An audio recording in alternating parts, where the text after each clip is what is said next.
සුබ දවසක් සියලුම දෙනාට. අද මම මේ වීඩියෝ එකෙන් ඔයාලට ගේන්න යන්නේ අපි කාටත් වැදගත් වෙන දෙයක්. ඒක තමයි විශේෂයෙන්ම මේ ටයිල් එකක් මිලදී ගන්න ගියාට පස්සේ සලකන්න ඕන මූලිකම කරුණු ගැන මම අද බලාපොරොත්තු වෙන මේ වීඩියෝ එකෙන් ගේන්න වීඩියෝ මාලා 3-4කින් ගේන්න බලාපොරොත්තු වෙනවා. මොකද දීර්ඝ දෙයක් නිසා. ඉතින් අද මම කතා කරන්න බලාපොරොත්තු වෙන මූලික වශයෙන්ම පාරිභෝගික විදියට කොහොමද ටයිල් එකක් තෝරගන්නේ, මොනවද සලකන්න ඕන කරුණු පිළිබඳව ටිකක් කතා කරන්න බලාපොරොත්තු වෙනවා. මොකද ගොඩක් අපේ පාරිභෝගික මහතුන්ට ඉතින් නිසි අවබෝධයකින් තොරව තමයි ටයිල් එකක් මිලදී කරගන්න පෙළඹෙන්නේ. ඉතින් තමන් අමාරුවෙන් හම්බ කරන මහන්සියෙන් හම්බ කරන මුදල හරියට නිසි ආකාරයෙන් යොදා ගන්න නැහැ කියන මතය තමයි පේන්න තියෙන්නේ. මොකද අපිට හම්බෙන කස්ටමර්ස්ලා යාලා කලින් ගත්ත තැන් ඒ වගේ තමයි යාලා දරන අදහස් දැක්කම එවැනි අවබෝධයක් නැතුව තමයි ගොඩක් කට්ටිය මේ මිලදී ගැනීම කරන්න කියලා තේරෙන. ඉතින් ඒක වළක්වා ගන්න අපිට පුළුවන් විදියට මට පුළුවන් විදියට අපි අපේ මේ ෆීල්ඩ් එකේ තියෙන දැනුම ඔයාලත් එක්ක ෂෙයා කරගන්න බලාපොරොත්තු වෙනවා මේ ඉදිරි වීඩියෝ කීපය තුල. හරි, අපි බලමු දැන් මොනවද අපි පාරිභෝගික විදිහට ඉස්සෙල්ලාම හිතන්න ඕන කියලා. අපි ඉස්සෙල්ලාම බලන්න ඕන දැන් අපේ ගෙදර හරි ව්‍යාපාරික ස්ථානේ හරි අපි සාමාන්‍යයෙන් දැන් ගොඩාක් වෙලාවට දැන් ප්ලෑන් එක කරන උදම වැඩ කරන්නේ. ඉතින් මේ ප්ලෑන් එකට අදාළව අපිට මොන වගේ ටයිල් ඩිසයින්ස්ද ඕන, මොන වගේ නිමාවක්ද අපිට ඕන, එතකොට අපේ තියෙන ආර්ථික තත්ත්වය මොකක්ද, ඒ කියන එක අවබෝධ කරගන්න ඕන අපි ටයිල් එකකට යද්දී. ඉතින් ස්පෙෂලි දැන් ප්ලෑන් එක හදුවට පස්සේ එක්ක ආර්කිටෙක්චර් හොයවා නැත්නම් ඉන්ටීරියර් ඩිසයිනර් කෙනෙක් වේවා නැත්නම් ෂොප් ඩිසයිනර් කෙනෙක්ගෙන් හරි අපිට අවශ්‍ය ටයිල් ප්‍රමාණය අපිට දැනගන්න ඕනේ ඉස්සල්ලාම. උදාහරණයක් විදිහට වර්ග 1000ක ගයක් නම් ඒකට 2x2 කියන ටයිල් එකෙන් කොච්චරද යන්නේ, 2x4 කියන ටයිල් එකෙන් කොච්චරද යන්නේ කියන එකේ අවබෝධයක් ගන්න ඕන. අපි ප්ලෑන් එක හදා ගන්න ඕන අපි මේක ටයිල් පර්චේසින් කරන්න යන්න කලින්. ඊළඟට අපි බලන්න ඕන අපි ගන්න බලාපොරොත්තු වෙන බ්‍රෑන්ඩ් එක, ලංකාවේ ඇතුළේ බ්‍රෑන්ඩ් එක මොනවද කියලා. දැන් ලංකාවේ ගත්තොත් ලංකාවේ ඇතුළේ නිෂ්පාදනය වෙන රොසෙල්, ලංකා ටයිල්, මැක් ටයිල් කියන වර්ග තුන ලංකාවේ නිෂ්පාදනය වෙනවා. ඊට අමතරව චයිනීස්, ඉන්දියන්, ඉන්දුනීසියන් කියන ටයිල් තුන බහුල වශයෙන් ලංකාවට ආනයනය කරනවා. ඔය ටික තමයි බ්‍රෑන්ඩ්ස් විදිහට තියෙන්නේ. ඉතින් මේක ප්‍රයිස් රේන්ජ් ගත්තොත් ප්‍රයිස් 6ක් යනවා. ඉතින් ඒක අපි බලන්න ඕන කොයි විදිහටද අපි මොන ක්වොලිටි එකකින්ද මොන බ්‍රෑන්ඩ් එකකින්ද අපි පාවිච්චි කරන්නේ කියන එක අවබෝධයක් ගන්න ඕන. ඉතින් මේ බ්‍රෑන්ඩ්ස් ගැන මම ඉදිරියේදී කතා කරනවා. මේ බ්‍රෑන්ඩ්ෙන් බ්‍රෑන්ඩ් එකට වෙනස් වෙන්නේ කොහොමද කියන එක. ඉතින් එතකොට බ්‍රෑන්ඩ් එක අපි සිලෙක්ට් කරගන්න ඕන මොකද්ද ගන්න බ්‍රෑන්ඩ් එක කියලා. ඊළඟට තමයි මේ ටයිල්ස් ගත්තම අපි කවුරුත් දන්න දෙයක්, තමයි නොදන්න කට්ටියත් ඇති. මේ හැම තැනකදීම මේ ටයිල් එක නිෂ්පාදනය වෙනකොට මේක ග්‍රේඩ් විදිහට තමයි නිෂ්පාදනය. කියන්නේ ප්‍රමිතියට අනුකූලව ඒ යන්ත්‍ර අනුසාරයෙන් කරන ප්‍රමිතියට අනුකූලව කරන ඒවා ග්‍රේඩ් 1 කියලා එළියට එනවා. ඒකත් එක්කම මේක ෆැක්ටරි රිජෙක්ට් හරි නැත්නම් අවශ්‍ය කරන නිර්ණායක සම්පූර්ණ වුනේ නැත්නම් ඒක රිජෙක්ට් වෙනවා. ඊට පස්සේ ඒක තමයි ග්‍රේඩ් 2 3 කියලා එන්නේ. ඉතින් මේ හැම ටයිල් එකකම first grade, second grade, third grade, සමහර අවස්ථාවල ඩී ග්‍රේඩ් කියලා ටයිල් වල වර්ගීකරණයක් වෙනවා. ඉතින් පුළුවන් හැම වෙලාවෙම අපි උත්සාහ කරන්න ඕනේ මේ ෆස්ට් ග්‍රේඩ් නැත්නම් පළමු ප්‍රමිතියෙන් තියෙන ටයිල් එකක් දාගන්න. ඉතින් ඒකෙදි කියවෙන්නේ ඒ නිර්ණායක වලට අදාළ නැත්නම් ස්පෙસિෆිකේෂන් වලට අදාළව සීලුම් නිර්ණායක සම්පූර්ණ කරලා පස්සේ තමයි ඒ ග්‍රේඩ් එකක් කියලා කියන්නේ.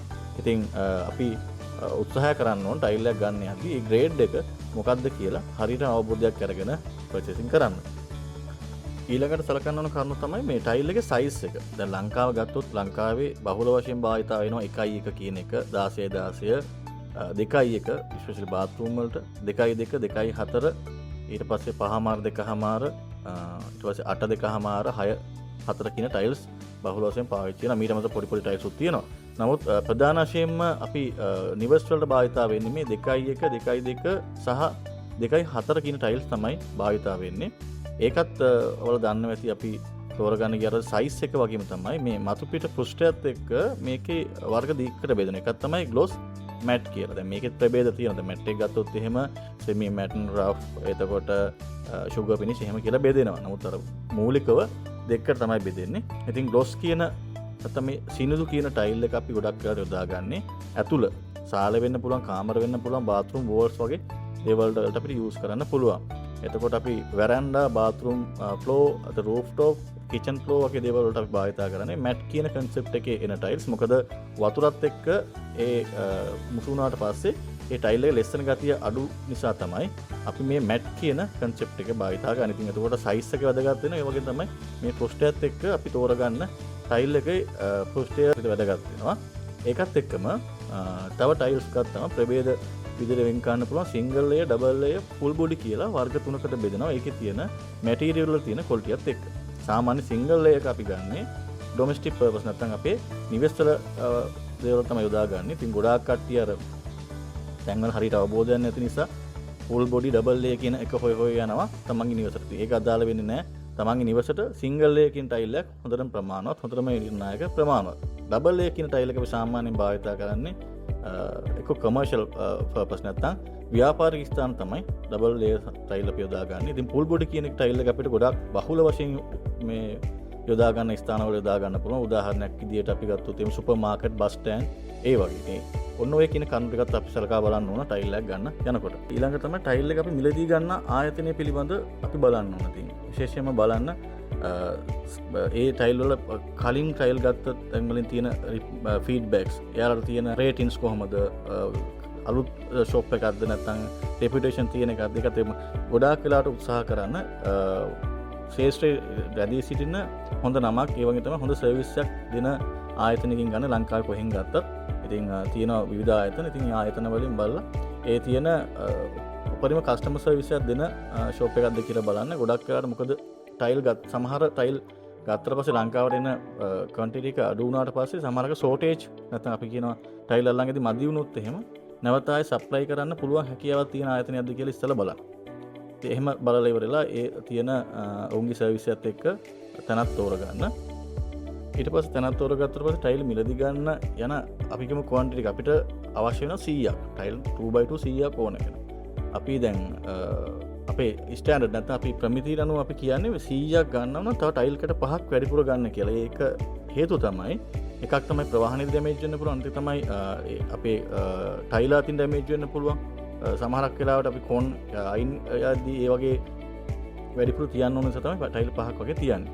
ඉතින් ඒක වැඩි පුරත් නෙමෙයි අඩුවත් නෙමෙයි තමන්ට ඒ දරා ගන්න පුළුවන් ප්‍රමාණයට අරන් යන්න. මොකද ගොඩක් වෙලාවට වෙනවා අරන් ගිහලා හරියටම ටයිල් ටික අරන් ගිහලා ටයිල් මදි වුණාට පස්සේ නැවත වතාවක් එද්දි සමහරට ටයිල් එක නැහැ. නැත්නම් ඒක හොයාගන්න අමතර පිරිවැයක් වෙනවා, කාලයක් වෙනවා. ඉතින් ඒක ඉතිරි කරගන්න ටයිල් ඒ අවශ්‍ය ප්‍රමාණයට වැඩිය යම්කිසි ප්‍රමාණයක් 105ක් තමයි අපි කියන්නේ. 105ක් ප්‍රමාණයක් අමතර තියාගන්න. ඒක බෙනිෆිට් එකක් වෙනවා. ඉස්සරහට වලට තියෙන මේ කාලය සහ මුදල් නාස්ති වෙන එක වළක්වන්න පුළුවන්. එහෙම කරලා පස්සේ තමන්ට අවශ්‍ය කරන ටයිල් ටික අපි සිලෙක්ට් කරගත්තට පස්සේ ඊළඟට බලන්න ඕනේ මේ ටයිල් ඇඩිසිව් එක.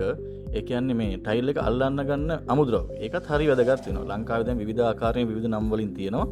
නමුත් අපි බලන්නකො C2 C1 කියලා වර්ග දෙකකට බෙදෙනවා. ඒක තමයි SLS ISO කියන සහතික තියෙනවා. ඉතින් ඒවත් එක බලලා ගන්න රුපියල් 100 200 අඩු වුණාට කියලා යන්න එපා. මෝටා ඇඩිසිව් කියලා දෙකක් තියෙනවා. මේ සම්බන්ධයෙන් මම අතර මේ ඉස්සර වීඩියෝ මාලාවක් ගේනවා. දැන් මේකේ ගේන්න බෑ දීර්ඝ වශයෙන්. ඒ නිසා මේ ඒ සම්බන්ධයෙන් ඔකන ඉතින් තමන් ටයිල් එකක් ගනිද්දී ඒ රෙකමන්ඩ් කරන ඒ ප්‍රමිතියට අනුකූල ඇඩිසිව් ඒ වගේ තමයි ග්‍රවුට් ඒ වගේ විශේෂයෙන්ම ටයිල් ස්පේස් එක කියලා දැන් ටයිල් ස්පේස් වගේක් යූස් කරනවා. ඒක ඒ යූස් කරන්නේ ටයිල් එකේ ඉක්වලිටි නැත්නම් ටයිල් එක හරි සමවර්තාවෙන් තියාගන්න. ඒකේ තියෙන ඒ වේට් එක හරි ආකාරව බෙදලා යන්න ඒ ආකාරයෙන් ටයිල් ස්පේසස් යූස් කරනවා. ඉතින් ඒක අනිවාර්යයෙන්ම යූස් කරන්න. නව තාක්ෂණයත් එක්ක යනකොට තමයි අපිට හොඳ නිමාවක් දකින්න පුළුවන් වෙන්නේ අපි ගන්න ටයිල් එකේ. ඉතින් ඔය කියන කරුණුත් අවධානය යොමු කරගන්න ටයිල් ටික ගන්නකොට. ඉතින් අපි හිතනවා මූලිකව කරුණු ටයිල් ගන්න අවශ්‍ය කරන මූලික කරුණු ටික අපි කතා කරා කියන එක. තව කරුණු ගොඩාක් තියෙනවා. අපි ඉදිරියට බලාපොරොත්තු වෙන ඒ කරුණු සම්බන්ධයෙන් කතා කරන්න. ඉතින් මේ දෙත් මම විශේෂයෙන් මතක් කරනවා මේ අවස්ථාවේදී. ඉතින් මේ දෙසැම්බර් සීසන් එක ඉතින් ගොඩාක් කට්ටිය සහ ටයිල් ගන්න බලාපොරොත්තු වෙන කට්ටිය ඉතින් ඉන්නවා සේල් එකක් නැත්නම් මිල අඩුවීමක් තියෙයි කියලා. ඕව අනිවාර්යයෙන්ම එහෙම වෙයි. ඉතින් මේ කරුණ විශේෂයෙන්ම ලංකාවෙන් පිට ඉන්න අපේ පාරිභෝගික මහතුන්ට නව ප්‍රවණතාවයක් තියෙනවා. ලංකාවේ ඇතුළත මේ ටයිල් ෂොප් වල ඔයාලා ඔන්ලයින් මාර්ගය ඔස්සේ ගන්නකොට ටයිල් ෂොප් විදිහට රඟපාලා නැත්නම් ඒ විදිහට ඇක්ට් කරලා සමහරක් වෙලාවට ඒ ෂොප් එකේ ඉඳගෙන කෝල්ස් අරගෙන ඔයාලට පෙන්නනවා මේ ෂොප් එකක් තියෙනවා මෙන්න මේ ටයිල්ස් තියෙනවා කියලා. හැබැයි ඔයාලා ඇඩ්වාන්ස් එකක් දාගෙන ඕ නැත්නම් ඒ ඕඩර් එක කම්ප්ලීට් කරන සල්ලි ගෙවුවට පස්සේ ඒ අදාළ පුද්ගලයාත් නැහැ, ඒ ෂොප් එක තිබ්බතන හොයාගන්නත් නැහැ. ඒ නිසා තමන් ඔන්ලයින් මාර්ගයෙන් ටයිල් මිලදී ගැනීමක් සිදු කරන්න යනවා නම් අනිවාර්යයෙන්ම ඒ ආයතනය පිළිබඳ හොඳ දැනුවත් වීමක් සහතිකයක් ඇතුව කරන්න. මොකද ඒ වගේ මාෆියාවක් දැන් මේ කාලය තුලදී යනවා. ඉතින් මගේ පාරිභෝගික මහතුන් දෙතුන්දෙනෙක්ට වැඩි වෙලා තිබුණා. ඉතින් මම කලින් දැනුවත් කිරීමක් කරා ඒක සම්බන්ධයෙන්. ඉතින් විශේෂයෙන්ම ඒක මම කියන්නේ රටේ ඉන්න කට්ටියට මොකද යාලට එන්න ඇවිල්ලා බලන්න විදියක් නැති නිසා. ඉතින් ඒ ගැනත් අවධානය යොමු කරගන්න තමන් ටයිල් ගන්නකොට අනිවාර්යයෙන්ම 100%ක්ම සහතික කරගන්න ඒ ආයතනය සහ ඒ ආයතනයේ තියෙන ක්‍රියාකාරී තත්ත්වය ගැන පැහැදීමක් ඇතුව ටයිල් මිලදී ගන්න සල්ලි යොමු කරන්න. ඉතින් ඔය කියන කරුණු තමයි මූලික වශයෙන් අපි අවධානය යොමු කරන්න ඕන. තව සැලකිය යුතු කරුණු ගොඩාක් තියෙනවා. ටයිල් එක ගැන, එතකොට ඒකේ ප්‍රභේද ගැන, ඇඩිසිව් ගැන, අපි කරන වැරදි ගැන ඒ දේවල් තියෙනවා. මම ඉදිරියේදී බලාපොරොත්තු වෙනවා තවත් මේ වගේ වීඩියෝස් වලින් ඒ ටික ඉදිරිපත් කරන්න. මොකද මේකේ කාලය වැඩිපුර යන නිසා. ඒ වගේ තමයි තව කාට හරි අවස්ථාවක් තියෙනවා නම් මොකක් හරි දෙයක් ගැන දැනගන්න මේකට කමෙන්ට්ස් එකක් හරි නැත්නම් පුද්ගලිකව සම්බන්ධ කරගන්න කිසිම ප්‍රශ්නයක් නැහැ. අපි ආයතනයක් විදියට මේක අපේ ආයතනය ප්‍රමෝට් කරගන්න නෙමෙයි කරන්නේ. මේක දැනුවත් කිරීම වැඩසටහනක්. මොකද අපේ වගකීමක් තියෙනවා අපි මේ දන්න දේ බෙදාගෙන අපි පාරිභෝගික ජනතාවට තමන් මහන්සිලා උපයන මුදල අවංකව උපයන මුදල තමන්ට හරියාකාර පාවිච්චි කරන්න පුළුවන් වෙයි කියලා. ඉතින් ලංකාවේ කොහේ හෝ තැනකින් ටයිල් ගන්න ඒ ප්‍රශ්නයක් නැහැ. හැබැයි ගන්නකොට නිසි ප්‍රමිතියකින් යුතුව ගන්න. ගොඩක් වෙලාවට අපි ටයිල් එකක් දාන්නම් වාලේ දානවා. නමුත් ඒකේ ප්‍රශ්නේ වෙන්නේ පස්සට තමයි එන්නේ. මොකද හරියට ප්‍රමිතියකින් කාවේ නැත්තම්. ඉතින් මේ කියන කරුණු ටික සැලකිලිම ගන්න. ඉතින් මම හිතනවා කරුණු ටික මම අවධානය යොමු කරලා කිව්වා. මීට අමතරව මොන හදයක් දැනගන්න තියෙනවා අපිට අනිවාර්යයෙන්ම කතා කරන්න සහ ඉදිරියට බලාපොරොත්තු වෙනවා අනිකුත් දේවල් මේ ෆීල්ඩ් එකේ දාලා අනිකුත් දේවල් ගැන කතා කරන්න. ඉතින් ඔබ සමට බොහොම ස්තුතියි. මම ෂාන් ටයිල් ගෙදරින්.